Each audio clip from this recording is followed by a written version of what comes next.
ನ್ಯಾಯಮೂರ್ತಿಗಳಾದಂಥ ಶಿವಪ್ರಕಾಶ್ ಅವರೇ, ಚಲಪತಿ ರೆಡ್ಡಿ ಅವರೇ, ಏನ್ರಿ ಅದೃಷ್ಟ ಮಾಡವನೇ ಆ ಪಾಪಿ. ಅವನ್ ಫೋಟೋ ಹಾಕೊಂಡು ನಾವೆಲ್ಲ ಸೇರಿ ಅವನ ಹೆಸರಿನಲ್ಲಿ ಇವತ್ತು ಮಧ್ಯಾಹ್ನ ಊಟ ಮಾಡ್ತೀವಿ. ಬಹುಶಃ ನಾವು ಸತ್ತರೂ ಯಾರೂ ಬರೋದಿಲ್ಲ, ನೀವು ಯಾರೂ ಬರೋಲ್ಲ. ಇದು ಅದೃಷ್ಟ ಅಂದ್ರೆ. ಒಕ್ಕಿಸ್ಕೊಂಬರ್ತದೆ ಅಂದ್ರೆ ಹಿಂಗಿರ್ತಾರೆ ಅಲ್ವಾ? ಏನು ಎಂಥ ಕರ್ಮ ತಂದ್ರು ಈ ದೇಶ. ನಮ್ಮ ದೇಶಕ್ಕೆ ಈ ಕರ್ಮ ತಂದವನ ಪಕ್ಕದಲ್ಲಿರುವ ನಮ್ಮ ಅಳಿಯ ಶ್ರೀರಾಮ, ಅವನು ಪಾಯಸದಿಂದ ಹುಟ್ಟಿದವನು. ಆದರೆ ಸೀತಮ್ಮ ಗುಳ ಭೂಮಿಯಿಂದ ಹುಟ್ಟಿದವಳು, ರೈತನ ಮಗಳು ಸೀತಮ್ಮ. ರಾಮಾಯಣವನ್ನ ಸರಿಯಾಗಿ ಯಾರಾದರೂ ಓದಿ, ಯಾವ ಪಕ್ಷದವರಾದರೂ ಓದಿ, ಸೀತೆ ಯಾರ ಮಗಳು ಅಂದ್ರೆ ರೈತನ ಮಗಳು, ನಮ್ಮ ಮಗಳು. ಅವನು ನಮ್ಮ ಅಳಿಯ. ಅಳಿಯನ ಮುಂದೆ ನಿಂತ್ಕೊಂಡು ಮಾತಾಡ್ತಾ ಇದೀವಿ. ನಾನು ಯಾಕೆ ಮಾತಾಡ್ಬೇಕಾಯ್ತು? ಕರೆದಿದ್ದೀರಿ ಅಂತ ನಿಮಗೆ ಗೊತ್ತಿರಬೇಕು. ನಾನು ಕೋಲಾರ ಜಿಲ್ಲೆಯ ಶ್ರೀನಿವಾಸಪುರ ತಾಲೂಕಿನ ಜೋಡಿ ಸಾಕಮ್ಮ ಕೊತ್ತಪಲ್ಲಿಯ ನೆಲದ ಮಗ. ನನಗೆ 1999ನೇ ಇಸ್ವಿನಲ್ಲಿಯೇ ನನಗೆ ರಾಜ್ಯ ಪ್ರಶಸ್ತಿ ಕೊಟ್ಟಾಗ ಸರ್ಕಾರ ನನ್ನನ್ನು ಕೋಲಾರ ಜಿಲ್ಲೆಯವನು ಅಂತ ಗುರುತಿಸಿ ಕೊಟ್ಟಿದ್ದಾರೆ. ನೀವು ಹೋಗಿ ಬೇಕಾದ್ರೆ ತೆಗೆದು ನೋಡ್ಕೋಬಹುದು ಎಲ್ಲ. ಅಂತ ರಾಜ್ಯ ಪ್ರಶಸ್ತಿಯನ್ನ ಇವತ್ತು ನಮ್ಮ ಈ ನೆಲದ ರೈತರಿಗೆ ನ್ಯಾಯ ಸಿಗೋವರಿಗೆ ನಾನು ಅದನ್ನ ಹೆಸರನ್ನ ಹೇಳುವುದಿಲ್ಲ, ಸರ್ಕಾರಕ್ಕೆ ವಾಪಸ್ ಕೊಡ್ತಾ ಇದ್ದೀನಿ ಇವತ್ತು. ಈ ಮೂಲಕ ನನಗೆ ರಾಜ್ಯ ಪ್ರಶಸ್ತಿ ಬೇಡ. ನಮ್ಮ ನೆಲದ ಅಲ್ರಿ, ನಾವು ಚರಿತ್ರೆನಲ್ಲಿ ಓದ್ತೀವಿ, ಹಿಟ್ಲರ್ ಅಂತಿದ್ದ ಅಂತ. ಅವನು 8 ಲಕ್ಷ ಜನ ಯಹೂದಿಗಳನ್ನ ಕೊಂದ.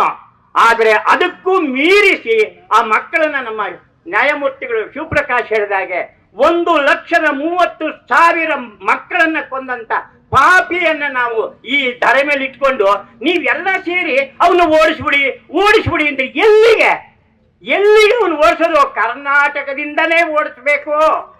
ಅವನು ಬೇರೆ ಜಿಲ್ಲೆಗೆ ಹಾಕ್ಬೇಡ್ರಿ. ಸಸ್ಪೆಂಡ್ ಮಾಡಿದ್ರೆ ಉಪಯೋಗ ಇಲ್ಲ. ನಾಚಿಕೆ ಆಗೋದಿಲ್ವಾ ಮುಖ್ಯಮಂತ್ರಿಗಳೇ ನಿಮ್ಗೆ? ನೀವೊಬ್ಬ ಸಮಾಜವಾದಿ, ಒಬ್ಬ ರೈತನ ಮಗ, 2 ರಾಷ್ಟ್ರಗೀತೆಗಳನ್ನ ಬರೆದಿದ್ದಾರೆ. ಜೈ ಭಾರತ ಜನನೀಯ ತನುಜಾತೆ ಅನ್ನೋದು ಒಂದು, ನೇಗಿಲ ಯೋಗಿ ಅನ್ನೋದು ಒಂದು. ಈ 2 ಕೊಟ್ಟಂತಹ ಆ ಕವಿ, ರಾಷ್ಟ್ರಕವಿ ರೈತನ ಮಗ ಅನ್ನೋದನ್ನು ತಿಳ್ಕೋಬೇಕು ನೀವು. ಅವರಿಗೆ ಅವಮಾನ ಮಾಡ್ತಾ ಇದ್ದೀರಿ. ಆ ನೇಗಿಲ ಯೋಗಿಯನ್ನ ನಾವು ಮಕ್ಕಳ ಕೈಲಿ ಹೇಳಿಸ್ತೀವಿ, ಮಕ್ಕಳ ಶಾಲೆಯಲ್ಲಿ ನೀವು ಬರೆಸ್ತಾ ಇದ್ದೀರಿ. ಪ್ರಶ್ನಿಸಿ ಅಂತ ಬರೀರಿ ಅಂತ ನಮ್ಮ ಎಚ್ ಸಿ ಮಹದೇವಪ್ಪಂದರು ಕುತಂತ್ರ. ನಾನು ಬಹಳ ಚಲಿಗೆಯಿಂದ ಹೇಳ್ತಾ ಇದ್ದೀನಿ, ಆತ ನನ್ನ ಶಿಷ್ಯನಾದ್ರಿಂದ ಹೇಳ್ತಾ ಇದ್ದೀನಿ. ಪ್ರಶ್ನಿಸುವ ಕಾರಣಕ್ಕಾಗಿಯೇ ನೀವು ಮಾರಣ ಹೋಮ ಮಾಡಿದ್ದೀರಿ. ಕೋಲಾರ ಜಿಲ್ಲೆನಲ್ಲಿ ಮಾರಣ ಹೋಮ ಮಾಡಿದ್ದೀರಿ. ಯಾರೋ ಒಬ್ಬ ಹುಡುಗ ಬಿಗ್ ಬಾಸ್ ನಲ್ಲಿ ಅದು ಎಂಥದೋ ಒಂದು ಹುಲಿ ಉಗುರು ಹಾಕೊಂಡಿದ್ದಕ್ಕೆ ನುಗ್ಗಿ ಹೋಗಿ ಅವನ ಅರೆಸ್ಟ್ ಮಾಡಿ ಆಮೇಲೆ ತಂದು ಇದೆಲ್ಲ ಮಾಡಿದ್ರಲ್ಲ. 1,20,000 ಮಾವಿನ ಮರ ಕಡ್ದಿದನಲ್ಲ. ನೀವು ಸರ್ಕಾರ ಏನ್ ಮಾಡ್ತಾ ಇದ್ದೀರಿ? ಗಡ್ಡ ಬಿಟ್ಕೊಂಡು ಸನ್ಯಾಸಿ ಆಗಿರುವ ಅರಣ್ಯ ಸಚಿವರೇ, ನೀವು ಏನ್ ಮಾಡ್ತಾ ಇದ್ದೀರಿ? ಹುಲಿ ಉಗುರು ನಿಮ್ಮ ಮನೆ ಒಳಗೆ ಬಕ್ತು. ಆ ಹುಡುಗಂದಲ್ಲ, ನಿಮ್ಮ ಮನೆ ಒಳಗಡೆ ಹುಲಿ ಉಗುರಿದೆ. ತಣ್ಣಗಾಗೋಯ್ತು ಅಂದ್ರೆ ನೀವು ಏನಾರು ಇಲ್ಲಿ ನಮ್ಮ ನ್ಯಾಯಮೂರ್ತಿಗಳು ಹೇಳಿದಾಗ ರೆಸಾರ್ಟ್ ಮಾಡೋದಕ್ಕೆ ಮಟ್ಟದಕ್ಕೆ ಇಲ್ಲಿಯ ಉಸ್ತುವಾರಿ ಸಚಿವರಾಗ್ಲಿ, ಇಲ್ಲಿಯ MLAಗಳಾಗ್ಲಿ, 6 ತಾಲೂಕಿನ MLAಗಳಾಗ್ಲಿ, MP ಆಗ್ಲಿ, ಮುಖ್ಯಮಂತ್ರಿ ಆಗ್ಲಿ, ಏನಾದರೂ ಹುನ್ನಾರ ಮಾಡಿದ್ದೀರಾ? ಇಲ್ಲಾಂದ್ರೆ ಅವನಿಗೆ ಅಷ್ಟು ಧೈರ್ಯ ಎಲ್ಲಿ ಬಂತು?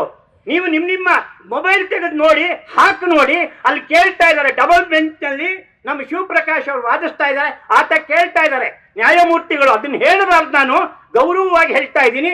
ಎಲ್ರಿ ಕೊಡ್ರಿ ಆದೇಶನ ಅಂದ್ರೆ ಕಡಿಲಿಕ್ಕೆ ಮಾತ್ರ ನಿನಗೆ ಜೂರತ್ತೈತೆ, ಆದೇಶ ಕೊಡ್ಲಿಕ್ಕೆ ತಕೊಂಬತ್ತೀನಿ ಅಂತ ಎಲ್ಲಿ ತಟ್ಟಿ? ಯಾವ ಪಾರ್ಟಿ, ಯಾವ MLA, ಯಾವ ಮನೆಯಲ್ಲಿ ಇದೆ ಅದು ತಗೊಂಬರಕ್ ನಿನಗೆ? ನಿನ್ ಜನ್ಮಕ್ಕೆ ನಾಚಿಕೆ ಆಗ್ಬೇಕು. ಒಂದು ಮಗುನ ನಾವು ಒಂದು ಕೂಡ್ಲು ಕೇಳಕ್ಕಾಗಲ್ಲ ಅಂತದನ್ನ 1 ಲಕ್ಷ. ಅದೇನು ಮಾಡಿತ್ತಯ್ಯ ಮರಗಳು ನಿನಗೆ? ಫಲ ಕೊಡುವಂತ ಮರಗಳು ನಿನ್ ನಿಜವಾದ ವಂಶ ಉಳಿಯುತ್ತಾ? ಅಥವಾ ಅಂತ ಆ ಹೆಸರೇ ಅಂತಿದ್ದೀನಿ. ನಾನು ಹೆಸರು ಬಗ್ಗೆ ಮಾತಾಡಲ್ಲ ಅಲ್ವಾ? ತುಂಬಾ ನಾಚಿಕೆ, ತುಂಬಾ ಹಿಂಸೆ ಆಗ್ತದೆ. ನಿನ್ನ ಹೆಸರಿನಲ್ಲಿ ನಾನು ಇವತ್ತು ಮಧ್ಯಾಹ್ನ ಊಟ ಮಾಡ್ಬೇಕಲ್ವ ಪಾಪಿ? ಇದು ಆಗಬಾರ್ದಾಗಿತ್ತು. ನಾನು ಇವರು ಇಷ್ಟೇ ಹೇಳ್ತಾ ಇದ್ದಾರೆ. ನಂದೊಂದು ಮನವಿಯನ್ನ ಇಲ್ಲಿರುವ ಎಲ್ಲ ನಾಯಕರ ಎದುರುಗಡೆ ಕೇಳ್ತಾ ಇದ್ದೀನಿ. ನನ್ನಿಂದನೇ ಪ್ರಾರಂಭ ಮಾಡಿ. ನಾನು ರಾಜ್ಯ ಪ್ರಶಸ್ತಿ ವಾಪಸ್ ಕೊಡ್ತಾ ಇದ್ದೀನಲ್ವಾ, ಹೆಚ್ಚು ಮಾತಾಡೋದಿಲ್ಲ, ಮಾತಾಡೋದು ಇನ್ನೂ ಇದೆ. ನಾಳೆಯಿಂದ ಇಲ್ಲೇನಾದರೂ ಗಾಂಧಿ ತಾತನ ವಿಗ್ರಹ ಇದ್ರೆ, ಬಾಬಾ ಸಾಹೇಬರ ವಿಗ್ರಹ ಇದ್ರೆ, ನಾವು 6 ತಾಲೂಕಿನ 6 ಜನ ಪ್ರತಿದಿನ ಧರಣಿಯನ್ನ ಮಾಡೋಣ. ಧರಣಿ ಮಾಡೋಣ ಮೊದಲು, ಆಮೇಲೆ ಉಪವಾಸ ಸತ್ಯಾಗ್ರಹ ಮಾಡಿ ಸಾಯೋದಿದ್ದೇ ಇದೆ. ನಾನಂತೂ ರೆಡಿ, ಯಾಕಂದ್ರೆ 73 ವರ್ಷ ನನಗೆ. ನಾಳೆ ಹೋದ್ರೂ ಪರವಾಗಿಲ್ಲ, ಈ ಮೂಲಕನೇ. ಅಲ್ಲಿ ಕರ್ನಾಟಕಕ್ಕೆ ಮೊದಲನೇ ಮುಖ್ಯಮಂತ್ರಿ ಕೊಟ್ಟಂತಹ ಈ ನೆಲದಲ್ಲಿ ನೀವು ಏನ್ ಮಾಡ್ತಾ ಇದ್ದೀರಿ ಸಿದ್ದರಾಮಯ್ಯ ಅವರೇ? ಏನ್ ಮಾಡ್ತಾ ಇದ್ದೀರಿ? ಒಂದು ಸಂದೇಶ ಕಳಿಸ್ತಿಲ್ಲ ನೀವು. ನಾವು ಕೇಳ್ಕೋಬೇಕಾ? ಅವ್ನು ತೆಗಿರಿ ತೆಗಿರಿ ಅಂತ ಕೇಳ್ಬೇಕಾ? ಇದು ತುಂಬಾ ದುರಂತ. ಅದೇ ನಮ್ಮ ಜಿಲ್ಲೆಯ ಒಬ್ಬ ಹುಡುಗ, ಅದೇ ರಾಮೇಶ್ವರಂ ಕೆಫೆ ಮಾಡಿ ಅವನು ಮಣ್ಣು ಪಾಲಾಗೋದ್ನಲ್ಲ ಬೆಂಗಳೂರಿನಲ್ಲಿ. ಆ ಮಾಫಿಯಾದಲ್ಲಿ, ಆ ಮಾಫಿಯಾ ಕಾಮತ್ತು ಅಂಥದ್ದು ಇಂಥದ್ದು ಅವೆಲ್ಲ ಈಚೆಗೆ ಬರುತ್ತೆ. ಕಾಯ್ತಾ ಇರಿ, ಏನಾಗಿದೆ ಅನ್ನೋದು ನಿಮ್ಗೆ ಇನ್ನೊಂದು 15 ದಿನದಲ್ಲಿ ಗೊತ್ತಾಗುತ್ತೆ. ಬನ್ನಿ ನೀವು ನಮ್ಮ ಮಾಲೂರ್ ಹತ್ರ ತಿಮ್ಮಕ್ಕನ ಹೆಸರಿನಲ್ಲಿ 500 ಎಕರೆ ಜಮೀನ್ ಬಿಟ್ಟವ್ರೆ.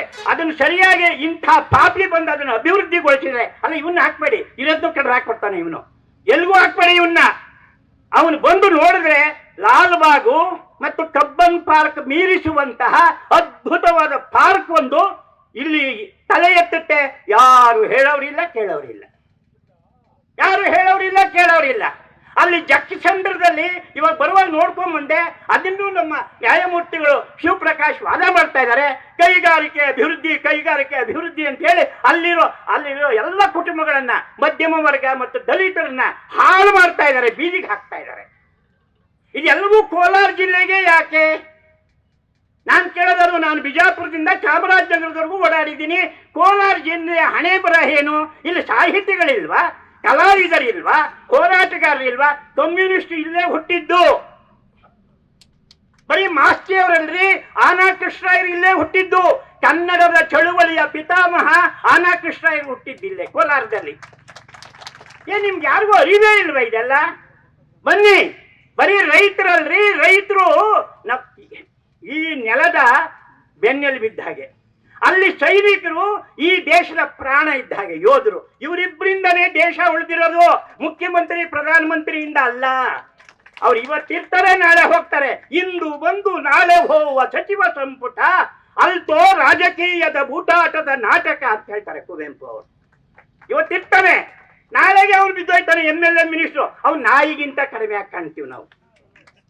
ನಾನು ನೋಡ್ತಾ ಇದ್ದೀನಿ ಒಂದು ವಾರದಿಂದ ಎಲ್ಲ ಮಿನಿಸ್ಟ್ರುಗಳು ನೀವು ಮಾಲೂರು ತಾಲೂಕಿಗೆ ಯಾಕೆ ಬರ್ತಾ ಇದ್ದೀರಿ? ಶ್ರೀನಿವಾಸಪುರ ತಾಲೂಕಿಗೆ ಹೋಗೋದಾಗಿತ್ತಲ್ಲ. ರಾಮಲಿಂಗಾರೆಡ್ಡಿ, ಮಧು ಬಂಗಾರಪ್ಪ ಎಲ್ಲರೂ ಅಲ್ಲಿ ಬರ್ತಾವ್ರೆ, ದಿನ ಬರ್ತಾವ್ರೆ. ಯಾಕೆ ಊಟ ಹಾಕಕ್ ಗತಿ ಇಲ್ಲ ಅಂತನಾ ನಿಮಗೆ? ಜೈಯನ್ನವ್ರು ಯಾರು ಇಲ್ಲ ಅಂತನಾ? ಇದನ್ನ ದಯವಿಟ್ಟು ಯೋಚನೆ ಮಾಡಿ. ಬಹಳ ಹೊತ್ತು ಮಾತಾಡ್ಲಿಕ್ಕೆ ಆಗೋದಿಲ್ಲ. ಸಾಹಿತಿಗಳು ಬಿಚ್ಚುತ್ತಾ ಹೋದ್ರೆ ಒಬ್ಬೊಬ್ಬರ ಇದಕ್ಕೂ ಬುಡಕ್ಕೂ ಬಂದ್ಬಿಡ್ತದೆ. ಇವತ್ತಿಗೆ ಚಿಚ್ಕೊಳ್ಳೋಣ. ನನ್ನ ಮನವಿಯನ್ನು ಅವರು ಪರಿಶೀಲಿಸ್ಲಿ, ಮತ್ತೆ ಚರ್ಚೆ ಮಾಡಲಿ. ಏನು SP ಅವ್ರಿಗೆ ಕೊಟ್ಟು DC ಅವ್ರಿಗೆ ಕೊಟ್ಟಾದ್ಮೇಲೆ ಇದು ಬಿಟ್ರೆ ಖಂಡಿತ ದೇಶದಲ್ಲಿಯೇ ಇದು ಕ್ರಾಂತಿ ಆಗುವಂತಹ ರೈತರ ಒಂದು ನೆಲ ಆಗಬೇಕು ಅಂತ ಆಶಿಸಿ ನಾನು